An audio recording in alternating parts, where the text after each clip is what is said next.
8장 22절에서 26절 말씀입니다.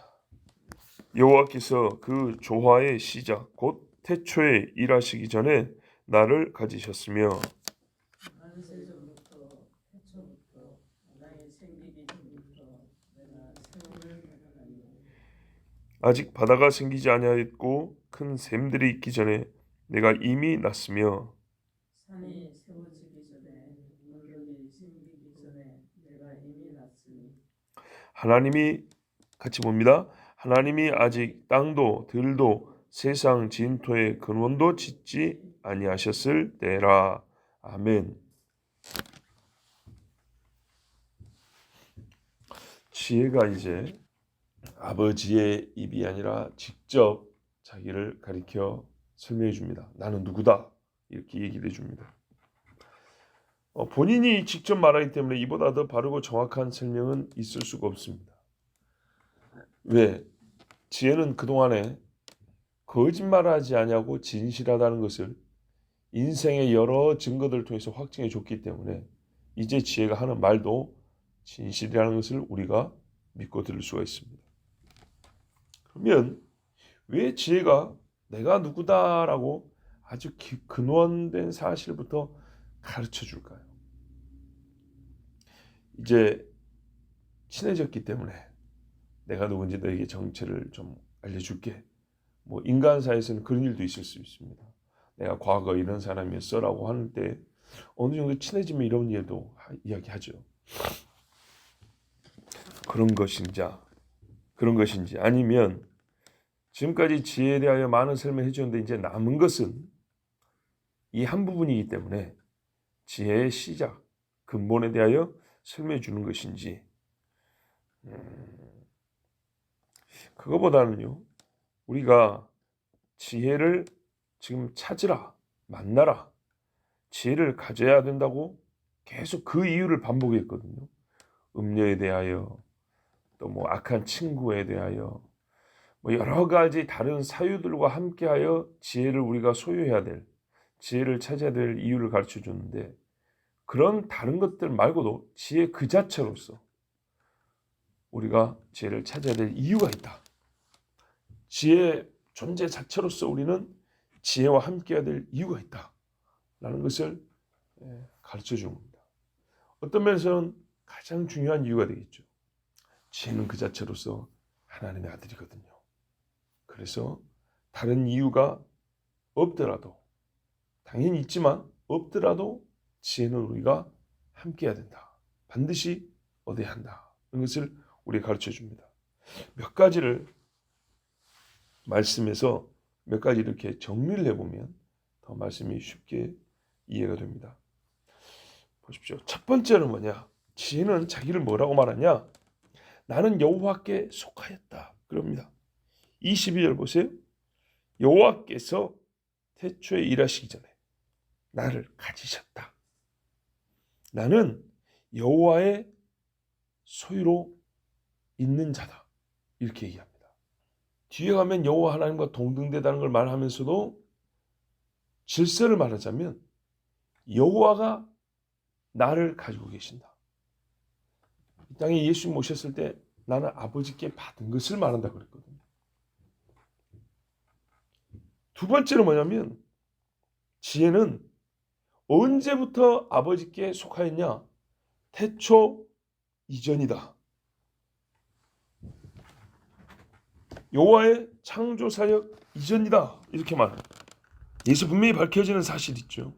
지혜가 자기를 말하면서 더불어 밝혀지는 사실들이 뭐냐면 하나님이 창조하셨다는 것을 지금 말하고 있습니다. 이 창조 이야기라는 것은 그 어떤 것보다 앞선다는 것을 얘기하려고 하는 것인데 그러다 보니까 하나님이 창조하셨다는 사실은 당연하게 우리에게 알려지고 있습니다. 23절 보십시오. 만세전 태초부터 땅이 생기기 전부터 내가 세움을 받았다. 그래서 땅이 생기기 전이라는 것은 창조의 순서이기도 하지만 그 전에 이 창조 전체를 크게 세 등분으로 얘기하는 겁니다.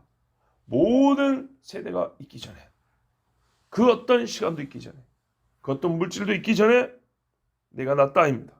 그래서 여기서 밝혀지는 세 번째 사실은 여호와께 속하긴 했는데 어떤 신분으로 여호와께 속하였냐 했더니 지위와 영광과 권능의 존재로 세움받은 자로 여호와께 속하였다.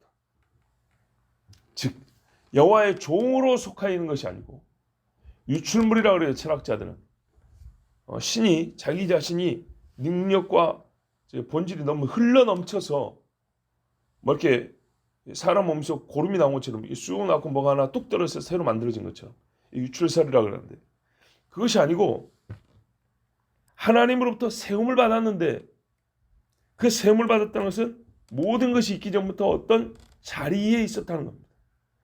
권능과 영광이 있는 그 자리에 있었다. 그 자리에 있는 자로서 하나님께 속하 있었다.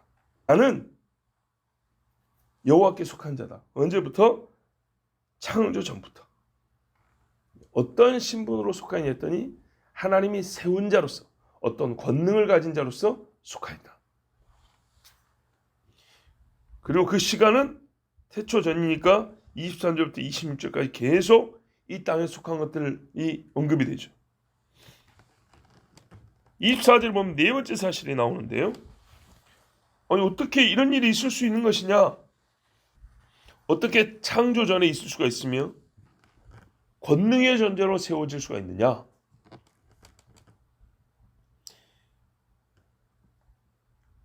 그게 가능한 이유는 여호와께서 나 지혜를 낳았기 때문이다 이렇게 말합니다. 보세요. 24절부터 25절에 여호와께서 나를 낳았다. 나는 이미 낳아진 자다. 이렇게 말하고 있죠. 낳은 것은 피조물이 아닙니다. 여러분 자식 낳았는데 자식이 나의 피조물인가요? 아니죠. 예, 굉장히 쉬운 이야기입니다. 절대 피조물이 아닙니다. 태초 이전에 계셨고 창조된 것만 우리는 피조물이라고 부릅니다. 땅과 하늘과 짐승을 피조물이라고 부르지 하나님의 아들을 피조물로 부른 적이 없습니다. 왜냐하면 낳았기 때문에. 다른 거는요 지으셨고 만드셨고 아들은 낳았다 그랬습니다. 그래서 차츰차츰 밝혀지는데 아들로 낳아졌기 때문에 이분은 하나님과 같은 권능의 존재로 세워졌고 언제 그분이 세워졌냐 했더니 창조 이전이라 했기 때문에 시간이 있기 이전에 영원이라는 겁니다. 우리는요 이 시간과 영원을 잘 구분하기가 어렵습니다. 우리는 시간 속에서 만들어졌거든요. 좀 어려운 이야기가 될 수 있습니다. 우리는 영원이라는 걸 몰라요. 시간이 한없이면 영원이지 이거하고 좀 다른 거예요. 영원이라는 거는 우리가 지금 하루갈지라고 아이고 시간 빠르네 이런 거 있죠. 이런 거하고 완전 다른 거예요. 네, 그렇게 이해하시면 됩니다. 전혀 다른 느낌이에요. 시간이란 건 말이죠. 사물이 존재할 때부터 시작된 겁니다. 우리가 느끼는 하루가 지났네, 몇천 년이 지났네 이런 느낌, 이런 개념은 빛이 있으라에서부터 하나님이 땅과 하늘과 땅을 만드셨다 에서부터 시작되고 느껴지는 것이지 그 전에 하나님만 계실 때는 나 혼자 수억 년을 있었구나 이런 거 없어요. 연이라는 것 자체가 없어요. 연이라는 것이 사람이 만들어지고 나서 사람으로 하여금 때를 알게 하여 태양과 별이 그리고 달이 돌고 도는 주기에 따라서 1년, 2년이 나오는 것이지 그런 것들이 있기 전에 1년이니 2년이 이런 개념 자체가 없어요. 그래서 아버지가 아들을 굳이 말하면 언젠가는 낳았다 이럴 수 있어요. 낳았다고 할 수 있죠. 근데 그 언제가 있으니까 그게 뭐 시간 속에서 이렇게 말할 수가 없는 거예요. 그 자체가 시간하고 상관없는 어느 때를 말합니다. 굉장히 어렵죠. 이 부분은 사람이 이해가 안 돼요. 천국 가서 살아보면 알아요. 왜냐? 천국 가서 우리가 만약에 시간 개념을 그대로 갖고 있으면 한편 지루할 거예요. 생각해보세요. 끝없이 천년, 만년.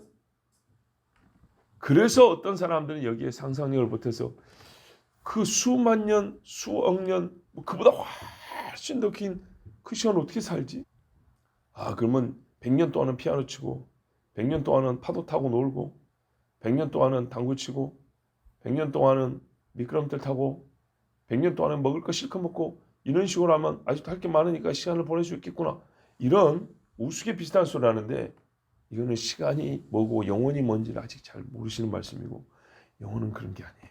지혜는 어떤 피조물보다 먼저 있었던 것이 아니고 모든 피조물보다 먼저 있었어요.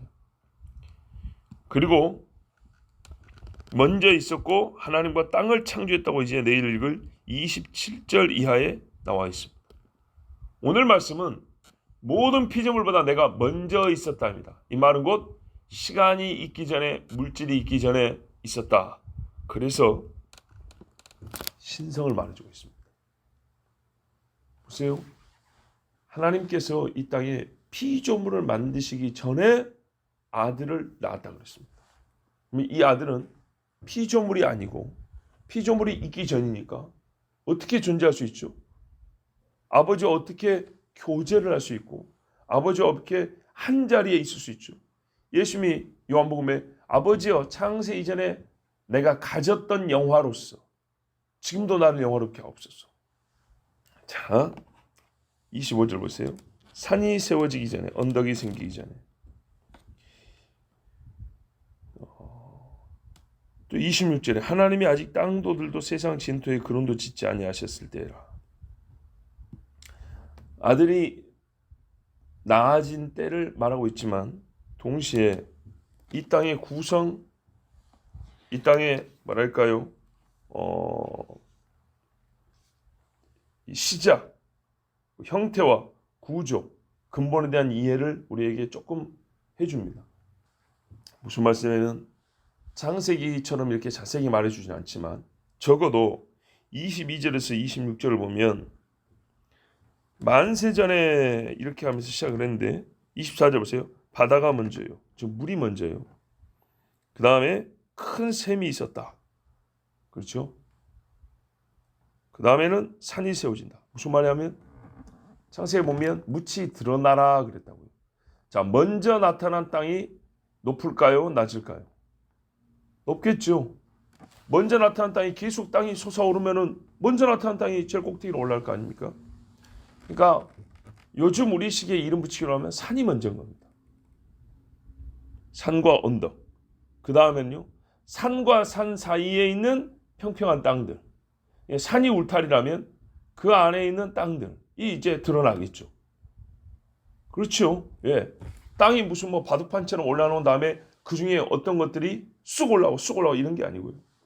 서서히 드러난다면 대개는 먼저 드러난 것들이 나중에 높은 산이 됩니다. 자, 즉 창세기 말씀처럼 물이 있었고 저 땅은 물 속에 있었고 그 속에 깊은 샘들이 있고 그리고 땅이 솟아올랐구나. 창세기 말씀과 똑같네. 그러면서 요거를 다시 확인해 주면서 이 모든 일보다 내가 먼저 있었다.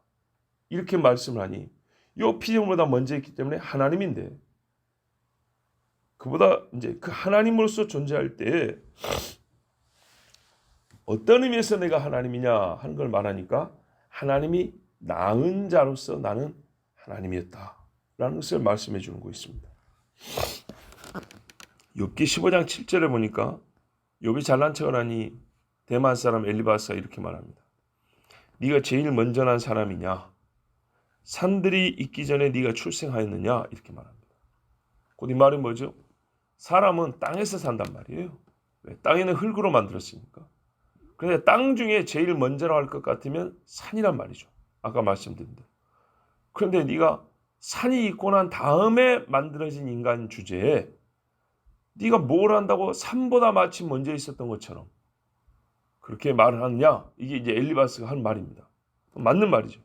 자, 성경이 성경을 해석하되 산보다 먼저 있었던 사람은 없었다는 겁니다. 산보다 먼저 있었다면 이는 사람이 아닌 겁니다. 그래서 26절에 하나님이 아직 땅도들도 세상 진토의 근원도 짓지 아니하셨을 때라. 세상 진토의 근원, 땅이 생기고 땅에 흙이 깔리겠죠. 그게 있고 나서 인간이 만들어졌는데 그 흙으로 인간을 만들었으니까요. 이 세상 진토의 근원이란 말이 세상 가장 깊은 곳의 흙이라는 말도 됩니다. 그래서 땅 속의 가장 깊은 곳이 최종적으로 형성이 되고 그 다음에 이 흙으로 인간을 만드는 일이 있기 전에 나 지혜가 있었다 라고 말합니다. 오늘 말씀의 요지는 이겁니다. 지혜가 자기를 설명해 주는데 첫째, 나는 물질의 창조 이전에 있었다. 뭐 어떻게 있게 됐냐? 아버지가 나를 낳음으로 있었다. 아버지가 낳았다는 말은 하나님이 아니란 뜻이냐? 아니다. 그것이 곧 하나님이란 뜻이다. 왜? 만들어진 것이 피조물이라고 불리고 나아진 존재는 피조물이라고 불리지 않는다. 나아진 존재는 동일한 속성, 동일한 신성, 동일한 지위를 갖게 있는 것이다. 이게 나았다는 것과 만들었다는 것의 차이다. 는 것을 우리에게 가르쳐 줍니다. 그래서 요한복음 1장 14절에 보면 말씀이 육신이 되어 우리 가운데 거하시며 우리가 그의 영광을 보니 아버지의 독생자의 영광이요 은혜와 진리가 충만하더라. 자, 독생자라는 말을 많이 듣습니다. 이 독생자라는 말이 뭐냐면 유일하게 낳아진 아들이라 이런 말입니다.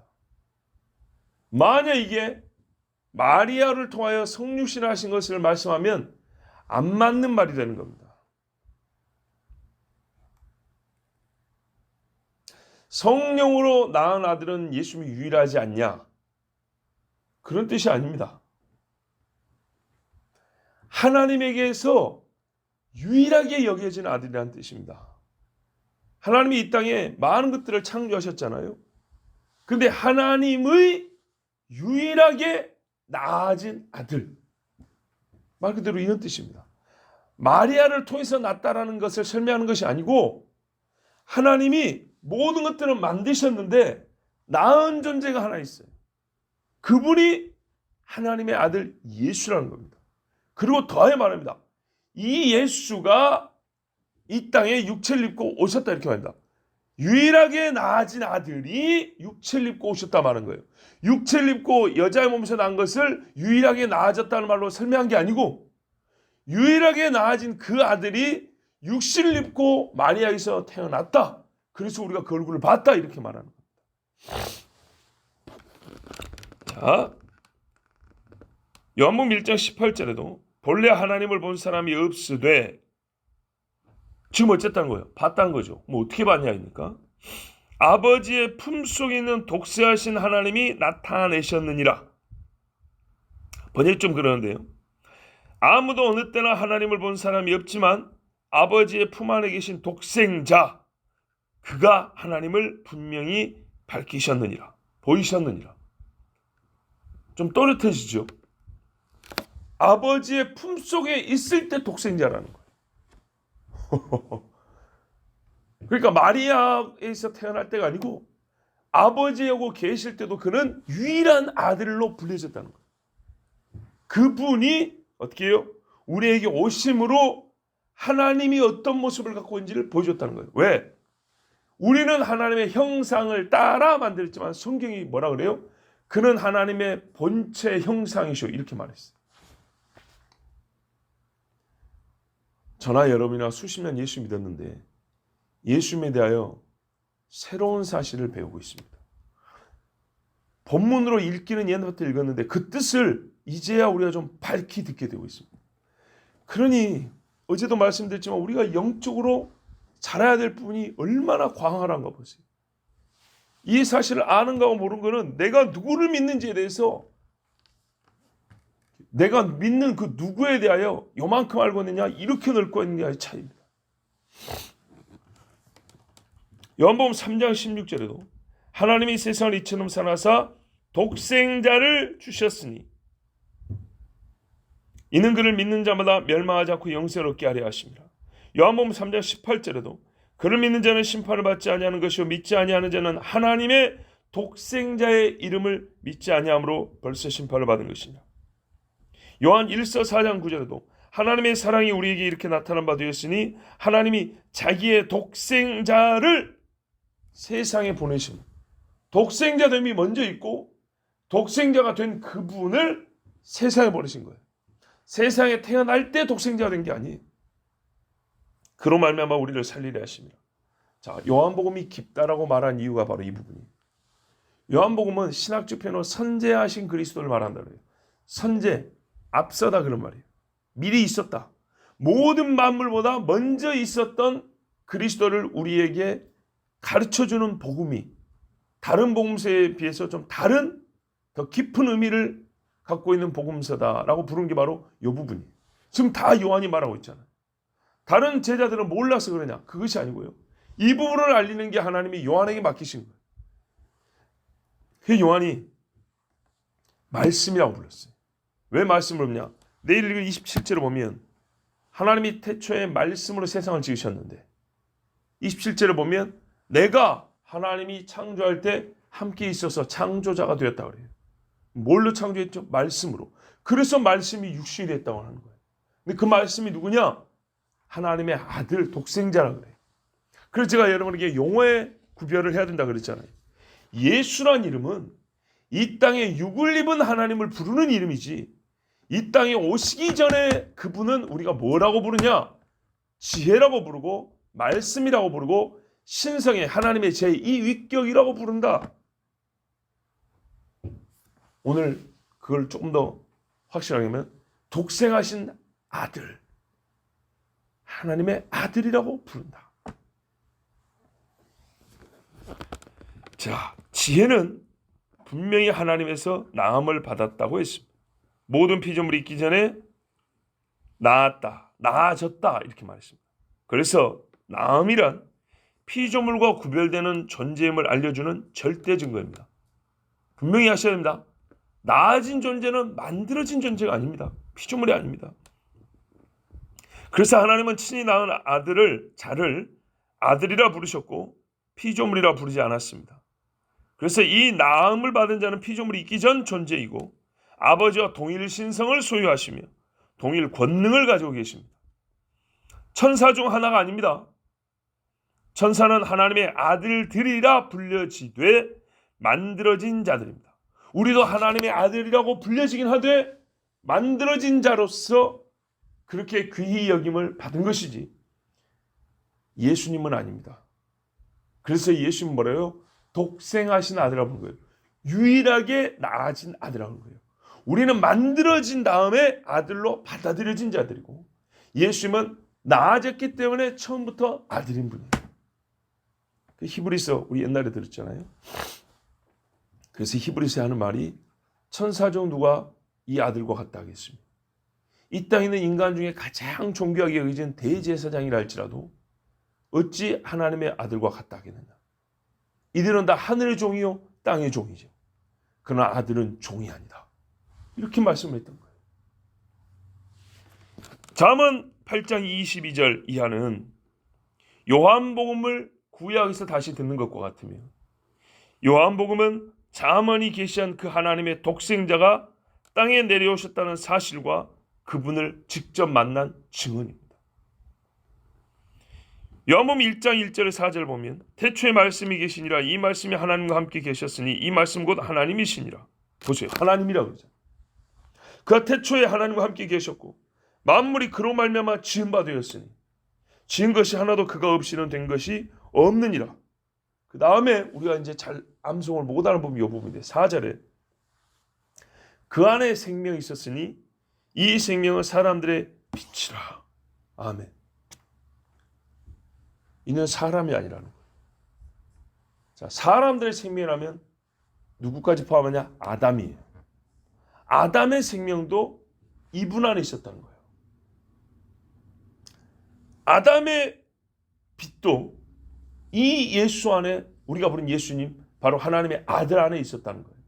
그래서 우리가 예측에 들었잖아요. 너희가 그리스도 안에서 예정되었다 할 때 이 땅에 와서 육을 입고 사역을 하는 모습을 보고 저기 기름 부음 받은 자의 사역이다 하고 그리스도라고 붙이는데 어떻게 우리가 창세전에 예정이 됐는데 창세전에 그리스도의 이름으로 그리스도 안에서 예정될 수 있는가 했을 때 육을 입은 예수를 우리가 그리스도라고 부르는데 하나님에게서는 영원부터 아들은 그리스도로 정해져 있었고 사람을 만들기 전에 그 그리스도의 사명을 감당할 아들 안에서 우리를 택정하셨다 이런 말입니다. 모든 것은 이 아들이 하나님의 신성을 함께 갖고 계시며 이 땅의 피조물보다 앞서 있었다는 것. 그리고 그가 앞서 계심으로 그 안에서 장차 구원받을 자들이 예정이 되었고 장차 우리가 예정이 됐다면 생명을 받을 것인데 그 아들 안에 우리가 얻을 생명이 들어있었다. 이런 말씀인 겁니다. 예수는 사람들이 짐을 받기 전에 계셨으며 그 안에 생명, 사람들의 빛이 있었습니다. 그가 만약에 사람보다 나중이라면 고작 2000년 전에 태어나신 분으로서만 우리에게 메시아라면 어찌 모든 사람의 빛이 그 안에 있을 수가 있겠습니까? 그리고 소위 세상의 종교학자들 말하는 기독교는 2000년 전에 형성된 종교다라는 것은 눈에 보이는 것만 얘기하는 겁니다. 하나님의 독생하신 아들을 모르고 마리아의 아들로 이 땅에 오신 말씀을 보고 그것도 순전히 육의 눈으로만 보고 하는 말들입니다.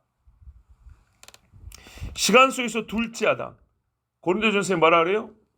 첫째 아담 에덴 동산 사람이고 둘째 아담은 마리아의 육을 통하여 오신 하나님의 아들을 말하는 건데 시간 속에서는 둘째 아담 예수가 첫째 아담의 범죄 후 수천 년이 지나서 태어났지만 실제 그분 둘째 아담이라고 부르는 시간 속에서는 두 번째로 왔으니까 둘째 아담이라고 부르지만 이분은 실제로는 첫째 아담보다 먼저 계신 분입니다. 범죄한 첫째 아담조차도 먼저 계신 둘째 아담으로 말미암아 구속곧 죄사함을 얻었습니다. 할렐루야. 그래서 시간 안에서는 둘째 아담이지만 아담의 역할을 하러 오셨다는 얘기죠. 그러나 실제로 그분이 계셨던 때는 첫째 아담도 만들어지기 전에 모든 신성을 하나님과 동등되게 가지시고 영광을 가지시고 우리를 구원할 자로 세움을 받은 거예요. 우리를 창조할 자요 구원할 자로 세움을 받았어요. 어떻게 가능하냐? 정말 우리가 읽기는 읽었지만 그 뜻을 면밀히 살피지 않았고 읽었던 말씀. 하나님이 유일하게 낳은 아들로서. 야, 이렇게 자문이 구약 성경이 우리에게 예수님을 가르쳐주는 거예요. 우리가 어떻게 신약만 가지고 예수님을 똑바로 알 수 있겠어요? 요한복음을 이렇게 풀어주는 말씀이 여기 있잖아요. 하나님께서 솔로몬에게 지혜를 줬다는데 거기서 인간 중에 최고의 지혜를 받은 사람이 지혜를 알지 못하면 누가 알겠어요? 그래서 우리가 성경 앞에 찰랑 참으면 안 돼. 구약시대 믿음의 사람들 그들이 받은 하나님이 주신 그 영감, 지혜, 능력 우리는 솔직히 말해서 발톱에 따만큼도 지금 못 따라가고 있어요. 겸손하게 듣고 진실하게 믿어야 됩니다. 그리고 뜨겁게 하나님을 찬송해야 합니다. 기도하겠습니다.